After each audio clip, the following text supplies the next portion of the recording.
25 years ago, a misunderstood ogre named Shrek came into our lives, and he is still incredibly popular today, with a fifth Shrek installment coming out June 30th, 2027. No matter how many times you've seen Shrek, there are still some things you may not know about this iconic franchise. Today you're going to learn Shrek facts that you didn't know. Remember to like, subscribe, and let me know in the comments below, what Shrek quote do you say for no reason at all? You can stay up late, swapping manly stories, and in the morning, I'm making waffles. There are many memorable things about Shrek. The characters, the quotes, and of course, the soundtrack. This first fact has to do with an iconic song that we know every word to. Somebody once told me the world is gonna roll me. Smash Mouth's All-Star was originally a placeholder song for test screenings until another new song could be found. Test viewers absolutely loved All-Star, so it was kept in the movie. The producers also let Smash Mouth perform their own version of the Monkees song, I'm a Believer, as the last song of the movie. And then I saw her face. I'm a believer. This next fact will make you view the production of this movie in a different way. This film's cast featured some big names, and due to their busy schedules and popularity, they recorded each of their lines separately, some a year apart from each other. They had to rely on a reader to provide the other lines. John Lithgow, who voiced Lord Farquaad, expressed disappointment because he never worked directly with Mike Myers, Eddie Murphy, or Cameron Diaz. This movie is filled with hilarious scenes and memorable quotes, many of them improvised by Eddie Murphy.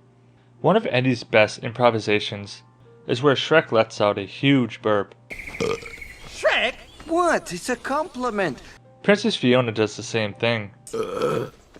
Cameron Diaz burping during recording was completely accidental from drinking a soda, so that was kept in. Eddie Murphy improvised the line responding to Princess Fiona's unladylike habit. She's as nasty as you are. Shrek 2 came out 3 years later and ended up being a huge hit. It was the highest grossing movie of 2004, bringing in close to $1 billion at the box office. We get introduced to Fiona's family and home in this one. There's a funny poster hanging in Fiona's room that is more than meets the eye. There's a poster that says Sir Justin on it in her room. Sir Justin was based on singer Justin Timberlake. According to the producers, they had no idea Cameron Diaz had started dating Justin in real life. Justin was given a role in Shrek 3 as the voice of Arthur. Unfortunately, by that point, he and Cameron were no longer dating. This next reference might be the craziest reference in the entire Shrek franchise. Not long after Shrek turns into a human, he is chased by the royal guards after the fairy godmother brands them criminals. The chase is covered on TV with a hilarious parallel to the infamous OJ car chase back in 1994. We got a white Bronco heading east into the forest, requesting backup. Larry King, who voiced the ugly stepsister, covered the OJ case extensively on his show back in '94. Every single Shrek installment includes grown-up content. Some of it is obvious, some of it is rather sneaky. Shrek 2 features a clever play on a very popular pill that gives a magical boost. In the fairy godmother's factory, you can see a bottle on the conveyor belt labeled Viagra, a spoof on the word Viagra. Shrek 3 came out in 2007, and although it grossed over $800 million, it received mixed reviews from critics.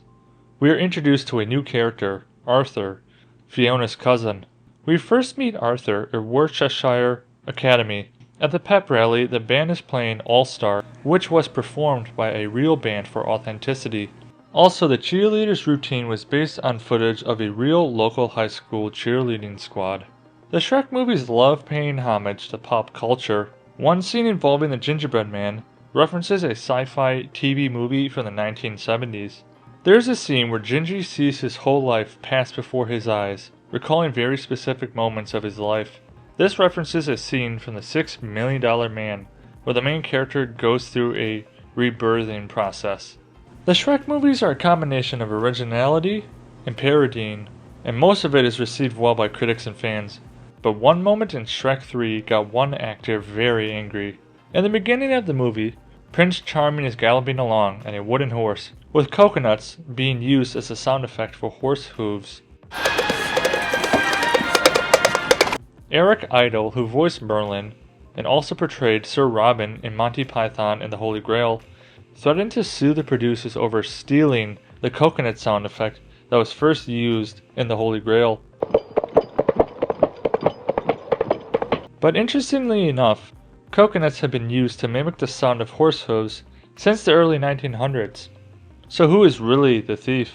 And lastly, Shrek Forever After, which came out in 2010, is considered an underrated installment, with people liking it over Shrek 3. It gave fans a "It's a Wonderful Life" premise, which many people appreciated. This movie features a classic fairy tale antagonist, the Pied Piper, who is portrayed by someone rather interesting, Jeremy Steig. He is not only a famous jazz flutist, Yeah! Click is bringing the heat out the kitchen. Yeah! but he is also the son of William Steig, the man who wrote the Shrek book back in 1990.